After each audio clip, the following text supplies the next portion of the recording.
नमस्कार है मित्राणी। आप सबका एक बार फिर से हार्दिक स्वागत हमारे YouTube चैनल संस्कृत स्पर्श में। आई होप आप सब स्वस्थ होंगे और मस्त होंगे। मैं उम्मीद करती हूँ कि मेरी वीडियोज आपको पसंद आ रही हैं और आपका ज्यादा टाइम भी वेस्ट नहीं हो रहा है। देखिए, जो मेरी वीडियोज हैं वो बिल्कुल छोटी छोटी हैं और एकदम एग्जाम ओरिएंटेड है।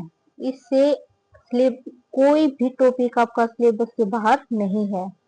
जैसा कि आप सब जानते हैं कि इस स्टेट के बाद बहुत सारी वैकेंसियां निकलनी है और संस्कृत को तो थर्ड लैंग्वेज में भी बदल दिया है। ठीक है, तो आपका ज्यादा टाइम वेस्ट न करते हुए हम अपना स्टार्ट करते हैं आनंद वर्धन को। किसको? आनंद वर्धन को। हमने मम्मट को कर लिया, भामह को कर लिया।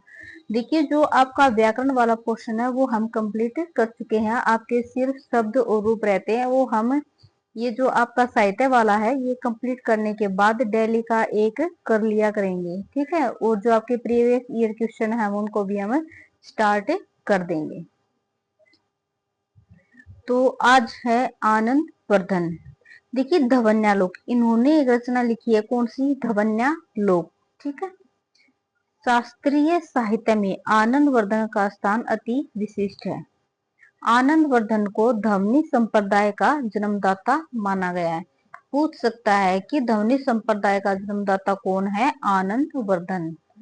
इस रचना से ही आनंद वर्धन का नाम एक युगांतकारी के रूप में प्रसिद्ध हुआ है। काव्य शास्त्र के क्षेत्र में धवन्यालोक अपनी मौलिकता के कारण मूल प्रतिस्थापना का गौरव धारण किए हुए है। यानी कि धवन्यालोक की स्थापना किसने की है? आनंद वर्धन ने। ठीक है, धवन्यालोक जिस जिस काव्यात्मक तत्व की प्रतिस्थापना के लिए रचा गया है वह ध्वनि अर्थात व्यंग्य अर्थ है। ठीक है, जिस जिस काव्यात्मक तत्व की प्रतिस्थापना के लिए रचा गया है धवन्यालोक, वही ध्वनि ध्वनि को ही व्यंग्य अर्थ बोलते हैं। ठीक है, व्यंग्य अर्थ को ही ध्वनि बोलते हैं। महाकवियों की वाणी की सार्थकता उसी अर्थ की स्फुरता में निहित है तथा इस तथ्य को आनंद वर्धन के पूर्ववर्ती आचार्य भामह, उद्भट और रुद्रट आदि नहीं समझ सके हैं। ठीक है, ये क्रम में भी पूछ सकता है कि आनंद वर्धन से पूर्ववर्ती कौन से हुए हैं? भामह, उद्भट और रुद्रट। ठीक है, यद्यपि उन्होंने उन्हें प्रतीयमान अर्थ का आभास प्रायुक्त अलंकार में मिल चुका था, इस कारण इन्होंने वाच्यार्थ की अपेक्षा व्यंग्यार्थ को शोभनीय नहीं माना है। किसने नहीं माना है व्यंग्यार्थ को? भामह, उद्भट और रुद्रट ने। लेकिन जो आनंद वर्धन है उन्होंने किसको महत्ता दी है? व्यंग्य अर्थ को। ठीक है, आनंद वर्धन ने ही इस व्यंग्यार्थ पर अधिक बल दिया है तथा आनंद वर्धन ने बताया कि काव्य में सहृदय और श्लाघ्य दो अर्थ होते हैं। एक अर्थ होता है आपका वाच्य अर्थ और दूसरा होता है प्रतीयमान अर्थ। एक होता है वाच्य अर्थ और दूसरा होता है प्रतीयमान अर्थ। ठीक है, ध्यान रखना।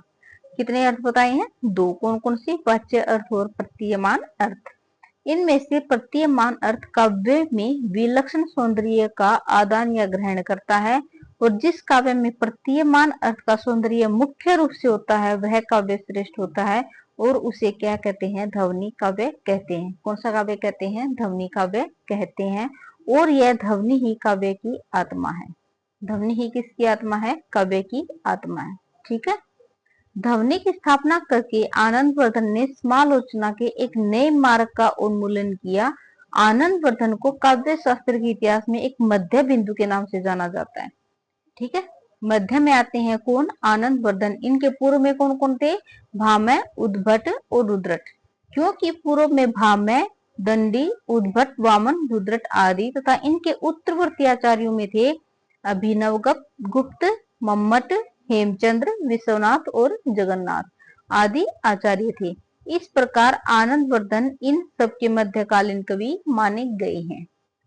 ये याद रखना भाई। ठीक है, इंपॉर्टेंट है।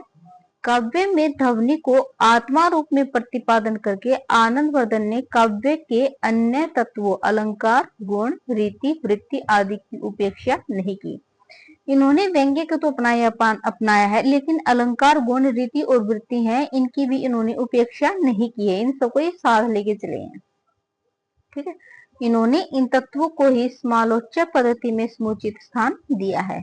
इस प्रकार ये काव्य शास्त्र के प्रथम ऐसे विद्वान थे जिन्होंने काव्य की समालोचना के सभी अंगों को यथा उचित रूप से प्रस्तुत किया है। ठीक है।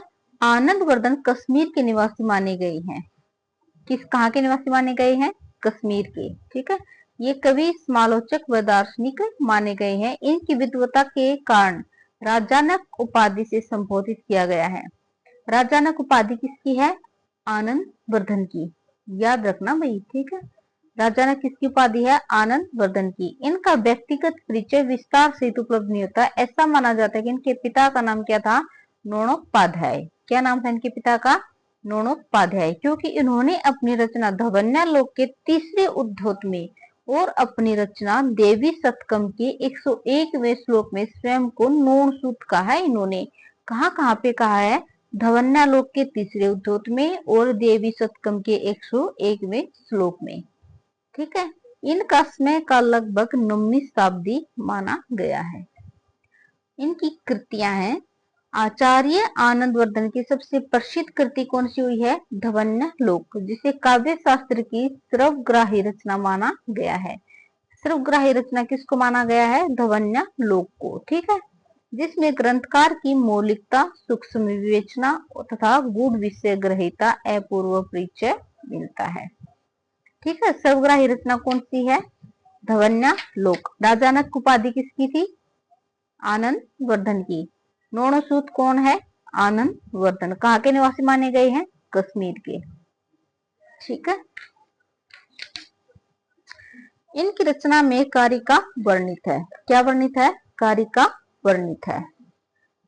इस ग्रंथ के अतिरिक्त आनंदवर्धन ने कुछ काव्य तथा दर्शन ग्रंथ भी लिखे हैं। काव्य ग्रंथ में कौन कौन से हैं इनके? देवी शतकम, विषम बाण लीला, अर्जुन चरितम इत्यादि प्रसिद्ध रचना थी तथा तत्वालोक दार्शनिक ग्रंथ प्रसिद्ध था। कौन सा? तत्वालोक दार्शनिक ग्रंथ प्रसिद्ध था। ठीक है। धवन्यालोक की विषय वस्तु क्या है भाई? देखना, यह आनंदवर्धन का प्रौढ़तम ग्रंथ है, जिसमें विषय वस्तु को 3 भागों में विभक्त किया गया है। कितने भागों में? 3 में। पहली कौन सी है? कारिका, दूसरी है वृत्ति और तीसरा उदाहरण। वृत्ति किसको बोलते हैं? जो कारिका है उसका व्याख्यात्मक रूप। कारिका के व्याख्यात्मक रूप को क्या बोलते हैं? वृत्ति। कितने भागों में विभक्त किया है? 2। कौन सी? कारिका, वृत्ति और उदाहरण।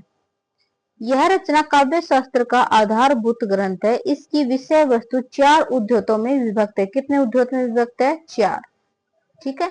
विषय वस्तु को 3 भागों में विभक्त किया है। कौन सी? कारिका, वृत्ति और उदाहरण। और इसकी विषय वस्तु 4 उद्धोत में विभक्त है, जिनमें से पहले उद्धोत में कितनी कारिकाएं हैं? 19। दूसरे उद्धोत में है 33। तीसरे उद्धोत में है 48 कारिका और चौथे उद्धोत में है 17 कारिका। ठीक है। इस प्रकार धवन्यालोक में कुल कारिकाएं कितनी हो गई? 117। आनंदवर्धन ने अपनी रचना में विषय वस्तु को प्रबंधात्मक रूप में वर्णित किया है। जैसे प्रथम उद्धोत में क्या है? प्रथम उद्धोत में कौन सा छंद है? आर्य छंद। प्रथम उद्धोत के प्रारंभ में इन्होंने आशीर्वादात्मक मंगलाचरण प्रस्तुत किया है। कौन सा? आशीर्वादात्मक मंगलाचरण। और कौन सा छंद है? आर्य छंद। ठीक है। स्वच्छ के श्रेणी स्वच्छ स्वच्छाया सीतेन्द्वय पर्यंताम वो मधुरी पो पर पन्नार्ती छदो नखा। यानी कि इसमें उन्होंने जो भगवान नारायण है, उन्होंने जब नरसिंह रूप का अवतार किया था उसकी पूजा की है। इसके अंदर अलंकार शास्त्र यानी साहित्य शास्त्र का सारभूत तत्व जिसने जान लिया किंतु उसे स्पष्ट न कर सके ताकि साधारण लोग भी उसके ज्ञान का लाभ उठा सके, उसी ध्वनि स्थापना करने की कामना करने से धवन्यालोक नामक प्रशस्त प्रबंधक का प्रस्तुत करने से ग्रंथकार आनंदवर्धन अपनी इच्छा से नरसिंह रूप धारण करने वाले भगवान नारायण ने अपनी इच्छा प्रकट करके आशीर्वाद की कामना की, जिससे ग्रंथ की निर्विघ्न समाप्ति हो सकी।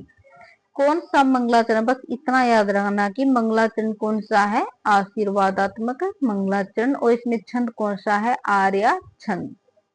ठीक है। मंगलाचरण के पश्चात इस उद्धोत में ध्वनिकार आनंदवर्धन ने ध्वनि की स्थापना की और काव्य का लक्षण प्रस्तुत किया। काव्य से आत्मा ध्वनि, यानी कि काव्य की आत्मा किसको कहा गया है? ध्वनि को। ध्वनि काव्य की आत्मा है और ध्वनि को विस्तार पूर्वक वर्णित करते हुए आनंदवर्धन ने इसकी सिद्धि निम्न प्रकार से की है। जैसे काव्य से प्रतीयमान अर्थ ध्वनि कथित है, यानी कि काव्य के प्रतीयमान अर्थ को ध्वनि कहते हैं, जिससे अन्य अर्थ की प्रतीति होती है। ध्वनति यह व्यंजक शब्दार्थ ध्वनि, अर्थात जो व्यंजक अर्थ शब्द शब्दार्थ यानी कि शब्द और अर्थ के द्वारा ध्वनित होते हैं उसे क्या कहते हैं? ध्वनि कहते हैं। ध्वन्यते इति ध्वनि, अर्थात जिसे रस अलंकार विषय वस्तु लक्षित होती है उसे क्या कहते हैं? ध्वनि कहते हैं।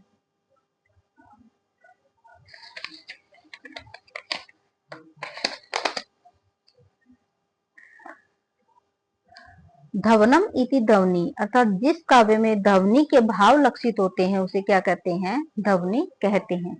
उपयुक्त सिद्धि से यह प्रतीत होता है कि काव्य में जिनसे अन्य की प्रतीति होती है वह ध्वनि कहलाती है। जिससे अन्य की प्रतीति होती है वह क्या कहलाती है? ध्वनि कहलाती है। उपयुक्त वृत्तियों के आधार पर शब्द अर्थ शब्दार्थ अंग अर्थ व्यंजना व्यापार एवं काव्य के इसी प्रकार प्रयुक्त होने वाले 5 तत्व मिलकर ध्वनि के नाम से जाने जाते हैं। कितने तत्व मिलकर ध्वनि के नाम से जाने जाते हैं? 5। कितने? 5। कौन से? व्यंजक शब्द, व्यंजक अर्थ, व्यंग्य अर्थ, व्यंजना व्यापार और व्यंग्य प्रधान काव्य। इन 5 अर्थों में ध्वनि शब्द का प्रयोग हुआ है। कौन सी शब्द का? ध्वनि शब्द का प्रयोग हुआ है। आनंदवर्धन ने वाचक शब्द के स्थान वाचक शब्द के स्थान व्यंग्य शब्द भाव को अधिक महत्व दिया है। किसने? आनंदवर्धन ने। कौन से शब्द को? व्यंग्य शब्द को। पीछे भी बताया था, ठीक है। भाव को अधिक महत्व दिया है। इस रचना में केवल ध्वनि की विषय वस्तु पर ही बल दिया गया है और आनंदवर्धन ने उत्तम काव्य को श्रेष्ठ बताया है तथा शास्त्रीय साहित्य में एक नई परंपरा शुरू की है जिसे ध्वनि रीति के नाम से जाना जाता है। कौन सी रीति के नाम से? ध्वनि रीति के नाम से जाना जाता है। उद्योग कितने हैं? 4। भाग कितने थे? 3। कौन से? कारिका, वृत्ति और उदाहरण। वृत्ति किसको बोलते हैं? जो कारिका का व्याख्यात्मक रूप होता है उसको क्या बोलते हैं? वृत्ति बोलते हैं, ठीक है। और कितने तत्व मिलकर? 5। कौन से? व्यंजक शब्द, व्यंजक अर्थ, व्यंग्य अर्थ, व्यंजना व्यापार और व्यंग्य प्रधान काव्य, ठीक है। और व्यंग्य अर्थ के कितने भेद दिए हैं? 3। कौन से? वस्तु ध्वनि, अलंकार ध्वनि और रसादि ध्वनि।